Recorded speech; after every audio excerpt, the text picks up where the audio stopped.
Dom, tu veux bien venir m'aider? Oui? Ah oui, J'avais un peu oublié qu'il était assez snug dans son espace, lui. c'est clair que là, il n'y a pas beaucoup de place pour manœuvrer. Mais il va bien falloir le sortir de son trou pour lui mettre enfin les petites lumières dont on a parlé depuis si longtemps. Oui, et aussi lui mettre ses super vis pour lesquelles vous avez voté dans un sondage il y a très longtemps. Et on va en profiter pour régler un autre problème. Il y a pas mal de réflexions avec les lumières du studio dans les parties blanches du chacha. Et puis on s'est aussi rendu compte d'un problème assez problématique, c'est que les pieds ne tiennent plus très bien. Et donc, tout le poids, il repose sur la plaque qui n'est pas vissée dans le bois vu que c'est des aimants. Donc on a eu beaucoup de chance de pas un jour le retrouver là.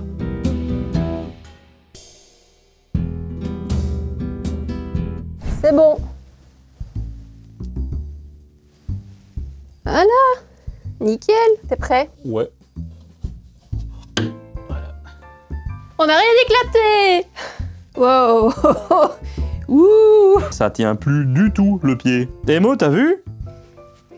Oh, on n'avait pas mis les patounes. Eh ben non. Pour les pieds, on pourrait les réimprimer en position fixe, mais on n'aime pas trop le gaspillage, donc Non. colle. Yes. C'est la bonne là en fait. Oui, c'est la bonne. Non. Donc on avait mesuré l'espace idéal de 9 mm. Les pieds sont tout collés, c'est tout sec et ça bougera plus. Maintenant, on va attaquer le changement de pull. Parce que oui, on vous a mis un super sondage pour choisir entre deux modèles de pull et vous avez choisi celui-là. Et vu le modèle, j'espère vraiment que c'est pas dans l'espoir de faire foirer notre projet. Hein. Sur ce, on va se changer. Bon, c'est bien, maintenant on est prêt à attaquer le changement des vis. On va pouvoir mettre ces super jolies vis rainbow pour lesquelles vous avez voté. Mo, tu sais quoi? Je viens de vérifier. C'est pour les bleus que vous avez voté. Donc Ah c'est celles non! qui sont déjà dessus. Si, c'est Vous toi m'avez- qui voulais les Non! arcs-en-ciel. Vous m'avez pas fait ça. Bah si. Oh. Donc on les change pas. Et finalement, c'est pas plus mal. Parce que regardez un peu ici. La peinture, elle est un petit peu fatiguée. Et ça, c'est Ah un endroit oui. où on avait mis la vis. Et quand on l'a enlevé, ça arrachait toute la peinture. Alors j'ai vraiment pas envie d'enlever toutes les vis et de devoir repeindre toute la plaque. Donc on va juste ajouter les deux vis qui manquent en bleu comme les autres. Mais avant de faire ça, on va régler le problème de luminosité. C'est un papier calque. Comme vous voyez, il est vachement translucide. Donc ça va permettre à la lumière de passer et ça va empêcher l'effet brillant de la plaque en plexi qu'on aurait dû poncer avant de mettre, mais qu'on n'a pas poncé. Parce que Dom n'aime pas poncer. J'aime pas de poncer. Vous allez vous dire, et pourquoi est-ce que cette bande de nouilles, ils enlèvent quand même pas les vis en essayant de faire gaffe à leur peinture et poncer la plaque et puis pas avoir besoin de papier? Parce que derrière, on a mis des aimants là. Les aimants permettent que la plaque tienne sur le châssis. Et les aimants, ils sont collés. Et la colle, elle a soudé les deux plaques ensemble. Donc on n'a pas le choix. Le papier, il va devoir passer par ici. Il passe pas entre les vis. Oh, c'est pour rien en plus. Donc on va le recouper dans le sens de la longueur. Ça va être pratique. Tout ça pour ça. Exactement. Bon, on aura galéré 2 heures, on a insisté, retiré la feuille, recoupé en suivant bien la forme du chat. Clairement, nos 2 plaques bien pressées ne nous ont pas facilité la tâche. Malgré ça, la feuille a fini par se coincer totalement. Impossible de la retirer ou de la faire avancer. Et là...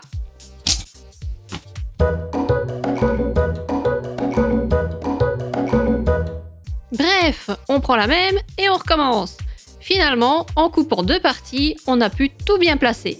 Et ben voilà, on a enfin réussi à le mettre, ce super papier calque. Et en plus, regardez, grâce à ça, on peut faire passer des couleurs et on n'a plus du tout de réflexion de la lumière. Et au fait, si vous vous demandez comment on a eu cette super plaque découpe de chat, c'est grâce à notre partenaire de l'époque, PCBWay, qui nous l'avait envoyé sur base d'un design qu'on avait fait. Et vous savez quoi?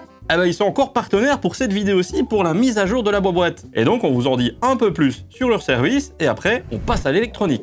Chez PCBWay, vous pouvez donner vie à vos projets électroniques grâce à leur service de PCB sur mesure. Mais ce n'est pas tout, vous pouvez également faire découper des matériaux comme notre super plaque Chacha. Et si vous avez besoin d'une impression 3D dans un matériau dont votre machine n'est pas capable, chez eux, tout est possible. Même de l'impression 3D en métal. Ah, et justement, il y a un super concours pour le 12e anniversaire de PCBWay. C'est le moment de montrer votre talent de design de badge. Dans notre boîte, les LED, on va les alimenter grâce à WLED, c'est-à-dire la même chose que ce qu'on avait mis dans notre trophée des 100 abonnés. Ouais, ça fait un bail, les 100 abonnés. Merci, hein. Du coup, le système a pas mal évolué et pour valider que tout marche bien, on a fait des petits tests. Ah bah ça marche. Mais avant ça, on va devoir faire des petits trous dans notre boîte pour l'aération. Et aussi pour le câble d'Alim et l'USB. Et ça tombe bien, il fait beau, donc on va profiter des petits oiseaux. Je suis toujours dans le champ.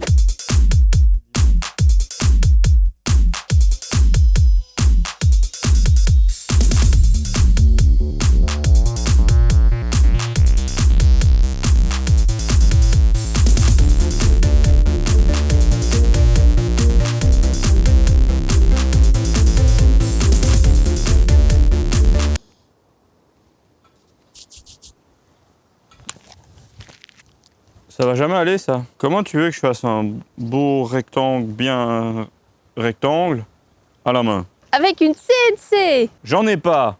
Oui. D'une idée.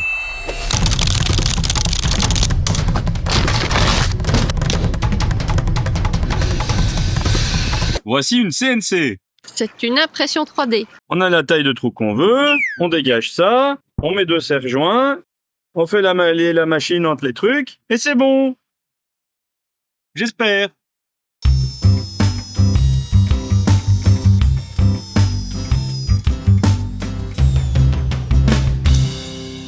Bah ça c'est bien. Non, j'aurais pas fait si propre à la main. Bah non, hein. J'en ai plein les yeux. J'en aurais plus dans les yeux.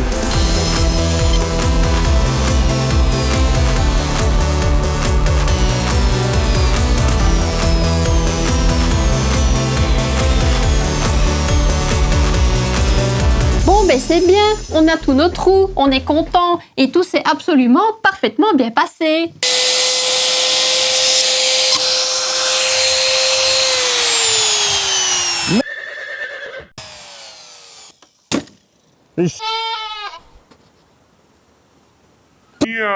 Oui, bon, j'ai retiré la machine trop tôt alors que le forêt tournait toujours. Il a tapé dans le bord du trou et du coup ça a tout défoncé. Donc pas content, tout ça.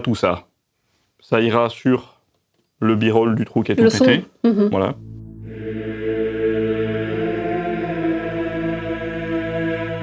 Alors, comment on va les accrocher ces bordes de LED? Directement dans le fond du boîtier? Ben non, parce que ça veut dire qu'il faudrait les tordre dans tous les sens. En plus, dans cette position-là, ça ne diffuserait pas très bien la lumière. Donc on a fait d'une pierre deux coups et on a réfléchi à des supports sur lesquels on poserait directement nos bordes de LED. Tout ça, on l'a réalisé dans Fusion 360 en essayant d'optimiser à chaque fois le chemin des LED. On a lancé ça au print, ça a pris une bonne demi-journée, donc ça a donné ça. Et on a prévu une petite rainure, comme ça la LED, elle vient se caler dedans directement, et il n'y a pas besoin de mesurer à chaque fois pour qu'elle soit à la bonne hauteur. Bon, mais il n'y a plus qu'à installer tout ce boxon.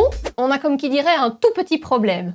La luminosité, poil légère. On va peindre le fond en blanc, comme ça aura un peu plus de réflexion que le bois qui a tendance à un peu trop absorber la lumière. Et ça, faut le faire avant de coller les trucs. Et on n'a pas de peinture.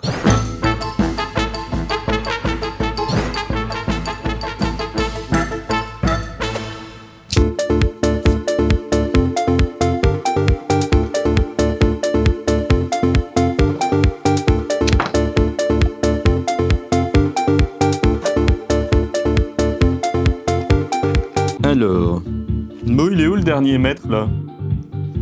Bah c'est lui. Non mais c'est sérieux, il y en a plus? Non, c'est sérieux, il reste que ça. Non mais c'est pas possible. C'est la faute du pull. On a mal calculé encore. Allez, J'ai pris 5 mètres, là ça devrait suffire.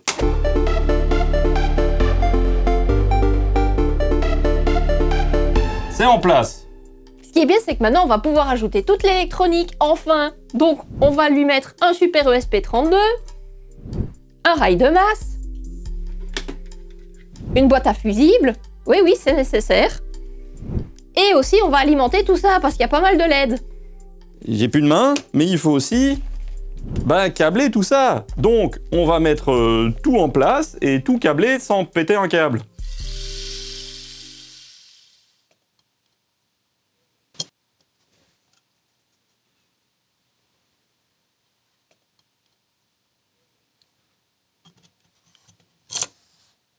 Oups.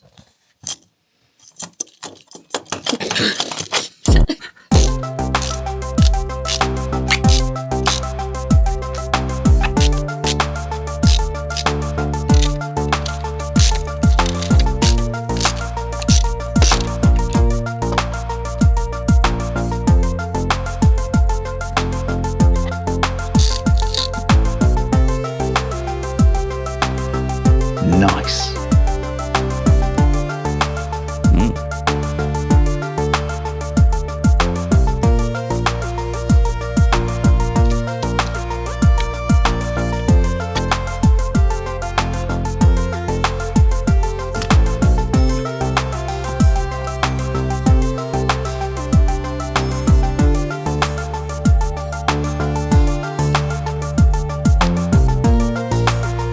Dom, c'était le dernier fil. Oui, et l'USB, eh ben ça sera demain.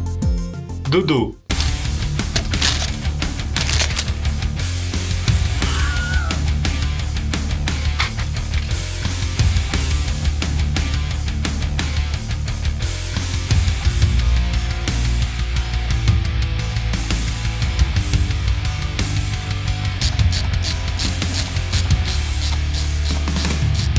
Alors Dom, qu'est-ce que tu nous as mitonné? C'est une salade de fils. Mais bon, tout est enfin monté.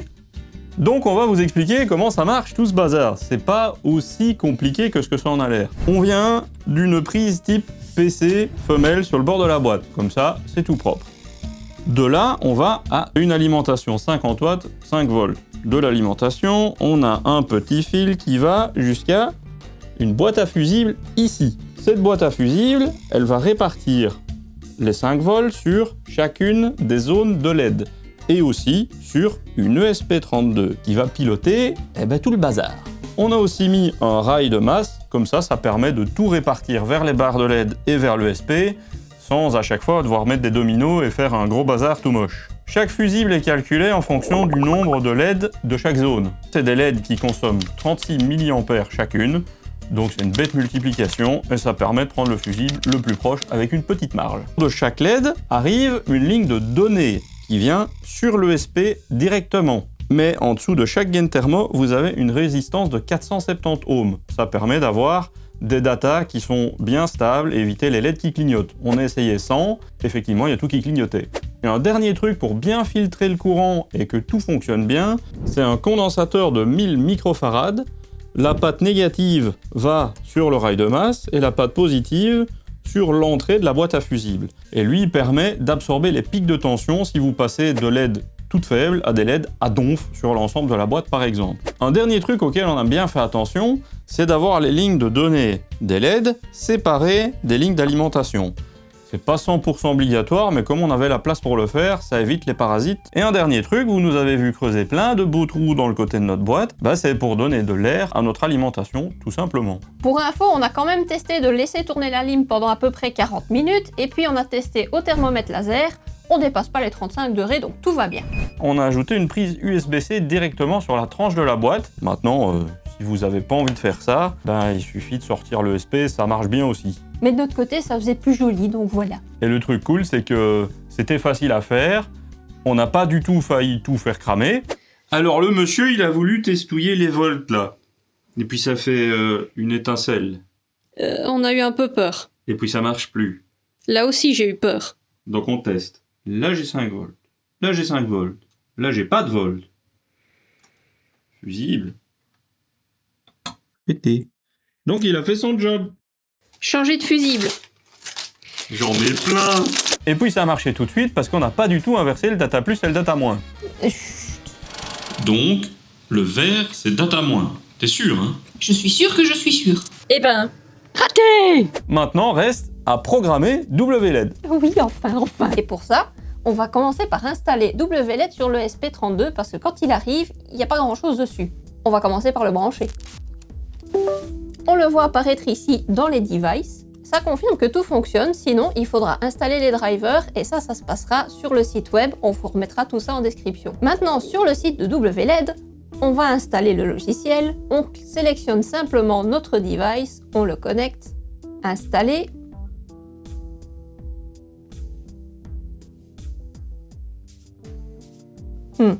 Si à ce moment-là du processus, il a l'air d'être coincé, ne paniquez pas. Il suffit de tout débrancher, relancer l'installation et il faudra appuyer en même temps que vous réalimentez sur le petit bouton boot de l'ESP32. Boot. Comme ça. Donc, l'installation, on refait tout pareil. Et là, c'est l'opération normale. On va juste attendre quelques minutes qu'il est fini. Installation complétée. Vous allez devoir lui renseigner un code Wi-Fi. Ah, je me suis rappelé du code Wi-Fi par cœur. Là là là. On va pouvoir visiter la page de WLED qui nous intéresse. Donc ça, c'est la page WLED pour ordinateur. Elle existe aussi sur smartphone et nous, on préfère celle-là, donc on change. La première chose à faire, c'est de rajouter notre nouveau système dans le Discovery.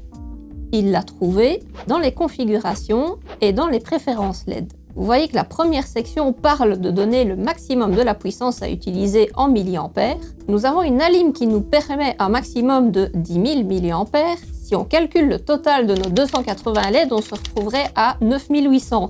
C'est un petit peu juste, donc on va se laisser une marge en enregistrant 9000. Même si ça va brider un petit peu la lumière des LED, ça sera suffisant. Ensuite, c'est là qu'on s'amuse à configurer nos différents segments. On va commencer par lui renseigner le modèle des LED. Ça tombe bien, ce sont des WS2812. Dans la sous-catégorie, ce sont des Eco. Et notre premier segment, il est relié à la data 25. La longueur des LED, c'est 91. Et basiquement, on va faire ça pour tous les autres segments. Donc on va ajouter un plus. Et la suite, on va vous le passer en accéléré parce que ça va prendre un petit peu de temps.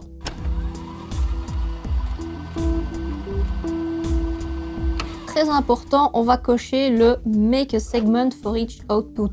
Ça évitera de devoir recréer tous les segments après pour leur associer des couleurs. On sauvegarde. Ouh! Alors, c'est tout allumé, mais là, je pense que l'image est cramée. Donc, on va aller un petit peu là. Voilà, là c'est pas mal. Donc tous nos segments se retrouvent bien dans la section dédiée. Et si on veut changer un seul, on va d'abord décocher tous les autres. Ensuite, on va aller lui chercher un petit effet sympa. Pourquoi pas celui-ci? Oh, regardez-moi ça, un beau rainbow, il y a quelqu'un qui va apprécier. Mais nous, on va pas mettre des effets qui flashouillent dans tous les sens, on va rester sur des couleurs fixes. On va le faire bien roux. Et basiquement, pour tous les autres segments, je vais faire pareil.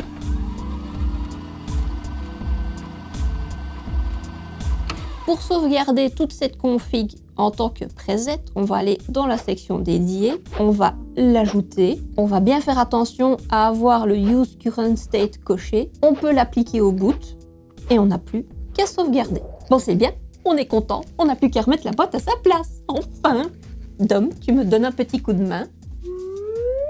Oui. Il était là depuis tout ce temps-là.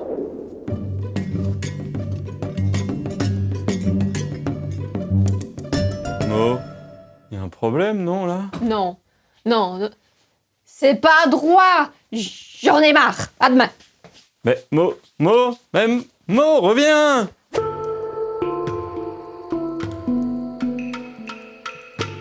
Vu que c'est bien collé, on va quand même essayer de le démonter et de décoller, et puis bah on verra. J'y crois pas trop.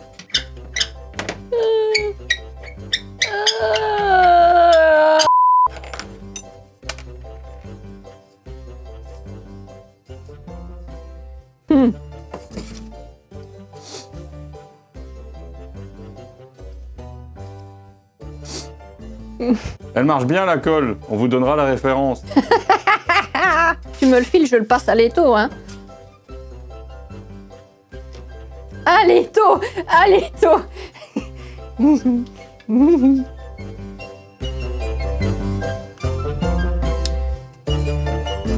Oh! C'est pas décollé. Non. Eh bien, la mission ne pas reprint, elle est échouée avec succès. Voilà. L'avantage, c'est qu'on a compris notre bêtise. Quand on a mesuré, Mo, elle tenait la boîte. J'ai mesuré la taille. J'ai mis la même taille quand la boîte, elle était sur l'établi, avec les pieds. Mais quand tu lâches la boîte, La boîte, elle reva comme ça. et ça fait du poids, la boîte. Ah oui. Donc les pieds, ils plient. Donc c'est triste. Sur ce, il nous refallait des nouveaux pieds, on en a réimprimé, hein. Et on a ajouté une petite modif grâce à la suggestion d'un super pote et aussi un des plus anciens abonnés de la chaîne. C'est ceci, un petit bloc qui va simplement aider à ce que la boîte repose dessus. Et puis, comme on est fort pour mesurer, comme on l'a prouvé, on a eu ça au premier coup, quoi. J'ai pas du tout dû faire des tests. Vous avez rien vu, hein. On va remettre les pieds, et normalement, ça sera la bonne et ça sera droit.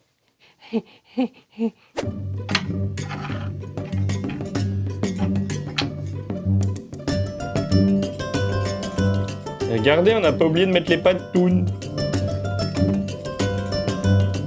C'est nettement plus droit, ça. On l'allume, on l'allume, on l'allume. Ah, faut mettre la plaque. Doucement.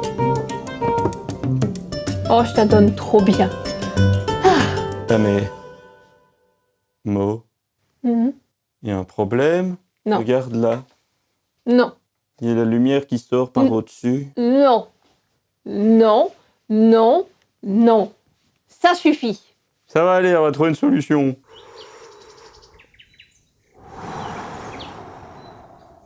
Bon, j'ai respiré un grand coup, ça va mieux. Un petit morceau de mousse, solution bricolage, et vous le voyez, c'est ultra moche. Donc ça, on ne le fera pas. Sur ce, on a un petit peu fait des recherches et on a trouvé l'utilisateur Roman sur Printables qui a fait un piège à lumière pour un autre truc et pas dans la bonne taille. Mais en s'inspirant de ça, on a pu le redesigner exactement comme il faut pour notre projet. Ça fait pile la taille de notre petit trou, et vous voyez, c'est plein de petites ailettes. Et les petites ailettes, elles font des zigzags à l'intérieur, on vous met la pièce quelque part par là, et ça permet que l'air passe, mais pas la lumière. Donc là, vous voyez que dalle, et là, il n'y a plus rien qui passe. Ça marche même mieux que ce que je croyais. Donc on en a imprimé tout ce qu'il faut, on va les mettre là, on remet la boîte, et ça sera fini. Enfin, oui, oui, oui, oui.